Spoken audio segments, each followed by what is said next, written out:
આપ સર્વનું આ ગીતા પ્રેમધારા ગ્રુપમાં હાર્દિક સ્વાગત છે. બધા જ ગીતા પ્રેમીઓને સાદર પ્રણામની સાથે જય શ્રી કૃષ્ણ.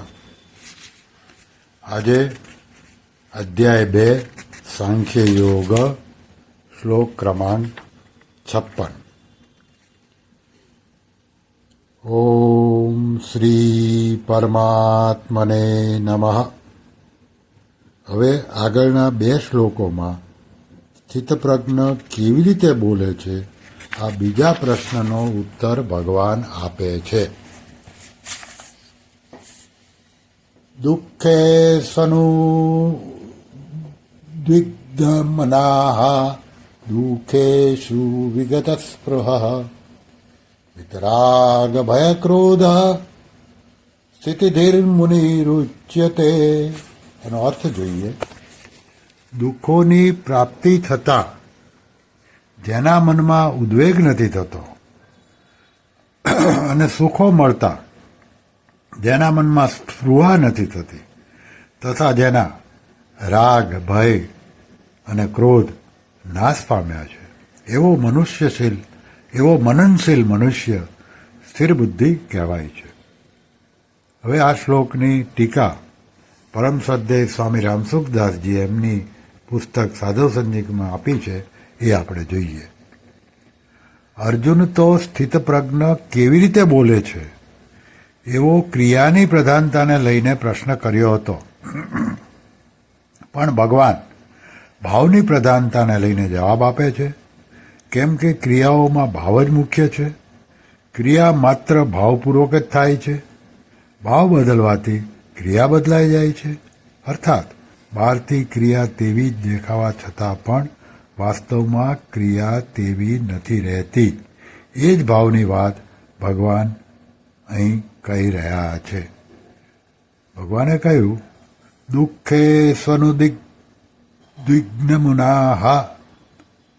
દુઃખો આવવાની સંભાવનામાં અને તેમના આવવામાં પણ જેના મનમાં ઉદ્વેગ નથી થતો, અર્થાત કર્તવ્ય કર્મ કરતી વખતે કર્મ કરવામાં વિઘ્ન આવવું, નિંદા અપમાન થવું, કર્મનું ફળ પ્રતિકૂળ આવવું વગેરે વગેરે પ્રતિકૂળતા આવવા છતાં પણ તેમના મનમાં ઉદ્વેગ નથી થતો. કર્મયોગીના મનમાં ઉદ્વેગ અને ખળભળાટ નહીં થવાનું કારણ એ છે કે તેનું મુખ્ય કર્તવ્ય હોય છે બીજાઓના ભલા માટે કર્મ કરવું, કર્મો સાંગોપાંગ કરવા, કર્મોના ફળમાં ક્યાંય આસક્તિ, મમતા અને કામના ન થઈ જાય એ બાબતમાં સાવધાન રહેવું. આમ કરવાથી તેના મનમાં એક પ્રસન્નતા રહે છે. તે પ્રસન્નતાને કારણે ગમે તેટલી પ્રતિકૂળતા આવવા છતાં પણ તેના મનમાં ઉદ્વેગ નથી થતો. આગળ ભગવાન કહે છે, સુખેષુ વિગત સ્પૃહા.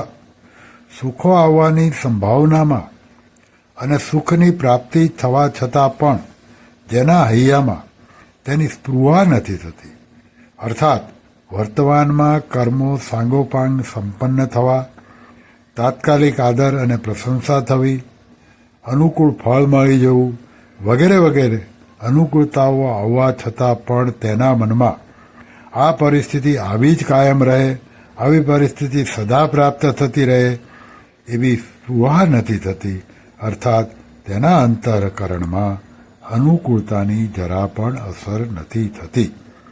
આગળ ભગવાન કહે છે, વિતરાગ ભય ક્રોધ. સંસારના પદાર્થોનો મન પર જે રંગ લાગી જાય છે તેને રાગ કહે છે. પદાર્થોમાં રાગ થવાથી જો કોઈ સબળ વ્યક્તિ તે પદાર્થોનો નાશ કરે, તેમનાથી સંબંધ વિચ્છેદ કરાવે, તેમની પ્રાપ્તિમાં વિઘ્ન નાખે તો મનમાં ભય થાય છે. જો તેવું વિઘ્ન નાખનાર વ્યક્તિ નિર્બળ હોય તો તેના પ્રતિ મનમાં ક્રોધ થાય છે. પરંતુ જેના અંતરમાં બીજાઓને સુખ પહોંચાડવાનો, તેઓનું હિત કરવાનો અને તેમની સેવા કરવાનો ભાવ જાગૃત થઈ જાય છે, તેનો રાગ સ્વાભાવિક જ દૂર થઈ જાય છે. રાગ દૂર થવાથી ભય અને ક્રોધ પણ નથી રહેતા. આથી તે રાગ, ભય અને ક્રોધથી સર્વથા રહિત થઈ જાય છે.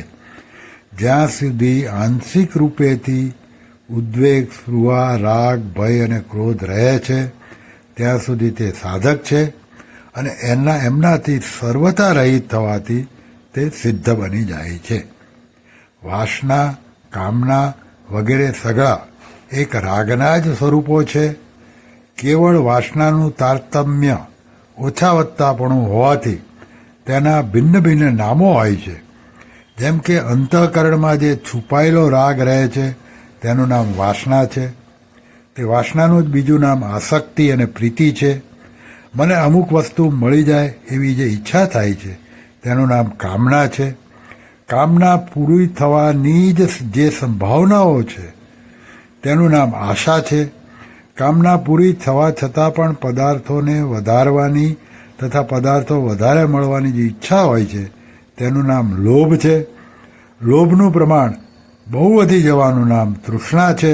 તાત્પર્ય એ છે કે ઉત્પત્તિ વિનાશશીલ પદાર્થોમાં જે ખેંચાણ છે, શ્રેષ્ઠ અને મહત્વ બુદ્ધિ છે, તેને વાસના, કામના વગેરે નામોથી દર્શાવવામાં આવે છે.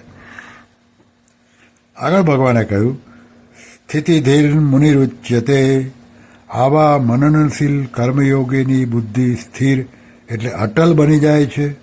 મુનિ શબ્દ વાણુને લાગુ પડે છે. મુનિ શબ્દ વાણીને લાગુ પડે છે. એટલા માટે ભગવાને કિમ પ્રભાષેત ના ઉત્તરમાં મુનિ શબ્દ કહી દીધો. પરંતુ વાસ્તવમાં મુનિ કેવળ વાણી જ અવલંબિત નથી. કારણ વાસ્તવમાં મુનિ કેવળ વાણી ઉપર જ અવલંબિત નથી. એટલા માટે ભગવાને 17મા અધ્યાયમાં મૌન શબ્દનો પ્રયોગ માનસિક તપમાં કર્યો છે, વાણીના તપમાં નહીં. 17મા અધ્યાયનો 16મો શ્લોક. કર્મયોગનો વિષય હોવાથી અહીં મનનશીલ કર્મયોગીને મુનિ કહેવામાં આવ્યો છે. મનનશીલતાનું તાત્પર્ય છે સાવધાનીપૂર્વક મનન, કે જેથી મનમાં કોઈ કામના, આસક્તિ ના આવી જાય. નિરંતર અનાસક્ત રહેવું એ જ સિદ્ધ કર્મયોગીની સાવધાની છે. કેમ કે અગાઉ સાધક અવસ્થામાં તેની એવી સાવધાની રહી છે. ગીતાનો અધ્યાય 3 શ્લોક ક્રમાંક 19 જોઈ જવો. અને એનાથી તે પરમાત્મા તત્વને પ્રાપ્ત થયો છે. શ્રી કૃષ્ણ શરણમ મમ, શ્રી કૃષ્ણ શરણમ મમ, શ્રી કૃષ્ણ શરણમ મમ. ઓમ કૃષ્ણાર્પણમસ્તુ.